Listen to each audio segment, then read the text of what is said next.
Let's talk about the story of a fallen giant, the Asian Institute of Technology, or AIT. For decades, this place was a true beacon of higher learning in Asia. But today, it's facing a real make-or-break moment. This is the story of its pretty dramatic decline and the incredibly ambitious plan to bring it back from the brink. I want to sincerely thank all AIT stakeholders, especially our alumni, for your trust and support throughout this journey. Together, we've strengthened AIT with better infrastructure, sound finances, and a renewed spirit, ready for the next chapter. Now it's time to transform and move beyond the traditional AIT donor-driven model, which no longer fits the realities of today's world. How long will the AIT model survive? Because business as usual is dead and university as usual is dying. This will be an important task for the new president to take on. Thank you. And get this isn't just some outsider's opinion.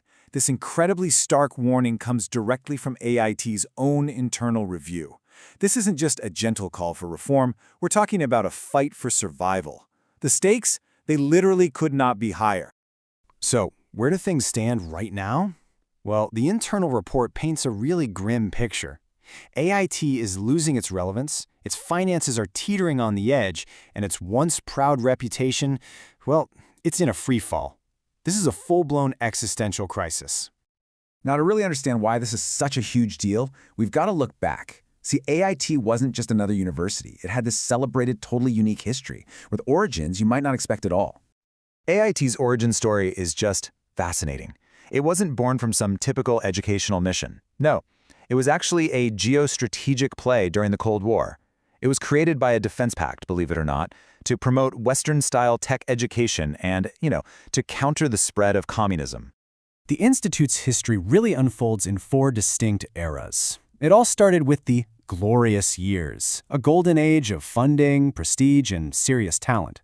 But then came the 90s, the early warning times. The world was changing fast, but AIT, it wasn't. And that led to decades of what they call entrenchment and turbulence, as the Institute just kept ignoring the warning signs while its decline got faster and faster. So how on earth did this respected institution end up right on the edge of a precipice? The report gives a brutally honest diagnosis of exactly what went wrong. That's the crucial question, right? Was it just one bad decision? A sudden shift in the market? The truth, as you might guess, is a lot more complex than that. The report's core finding is this. It was a complete systemic failure. It wasn't one thing. It was everything, all at once. Like a perfect storm of interconnected problems that just fed into each other and dragged the whole institution down. And the report really pulls no punches on what those core failures were. It points to everything from poor governance and a broken funding model to, and this is a direct quote, a delusional and self-serving culture. Ouch. Without a real vision and with academic programs that just weren't keeping up, the entire system just started to crumble. To really get a handle on the academic problem, just think about this number, 40. That's roughly how many different master's programs AIT was offering. Now, for a small institution, that's just a recipe for a fragmented, incoherent, and financially unsustainable mess.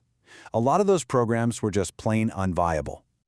And here it is, the bottom line on the education crisis, in the report's own words. The curriculum, which was once cutting edge, had become obsolete. So the really crucial point here is that the very core of the Institute's mission, education, was failing. And if that's failing, well, what's left? Okay, so this brings us to right now. With all the problems laid bare, the task force identified this critical moment for AIT, outlining 3 potential paths forward. So the Institute faced 3 very different paths. First, they could just maintain the status quo and hope for the best. Second, they could attempt a radical, full-scale reinvention. And third, well, the pretty grim other options, which included things like just closing the Institute down completely. The task force pretty much threw that first option right out the window. They pointed out that trying to make small, gradual changes is exactly what AIT had been trying to do for 2 decades, and it had failed every single time. It was, in their own words, simply unworkable. So, that left only one real path forward. The recommendation was completely unequivocal. AIT must be reinvented. Not just tweaked, not reformed, but fundamentally transformed from the ground up. Okay, so what does reinvention actually look like? The report lays out a really detailed blueprint for this ambitious turnaround, and it's all built on several key pillars. Let's break it down. At its very heart, the whole plan is about a massive philosophical shift. The old AIT was really narrowly focused on technology and broken up into these isolated academic silos. The new AIT aims to be transdisciplinary, meaning it'll integrate different fields of knowledge to tackle complex, real-world problems. So how does this actually work in practice? Well, those 40-some fragmented programs are going to be consolidated into just 6 or 7 cohesive thematic areas. The new focus is all about tackling the biggest challenges facing the world today. You know, things like climate change, resource security, and infrastructure. But this reinvention goes way beyond just academics. The goal is to reposition AIT as a multifaceted regional leader. It won't just be a university anymore, it's also going to be a think tank, a forum for new ideas, and a center for executive training, all while producing a completely new kind of graduate.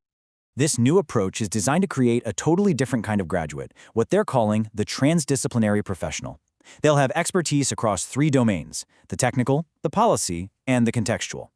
The idea is simple, really. They won't just know how to build something, they'll also understand why it should be built and in what real-world context. Now, to make all of this happen, the entire structure has to change. And this is one of the most radical proposals. They're going to completely dismantle the old school system and even get rid of the position of dean. The goal here is to just break down those old silos, cut through all the bureaucracy, and force departments to actually work together. So what does this all add up to? Well, the report connects AIT's internal struggle for survival to a much, much larger and more inspiring vision for the entire region. And this is the grand vision. The ultimate goal of this whole reinvention isn't just to save AIT.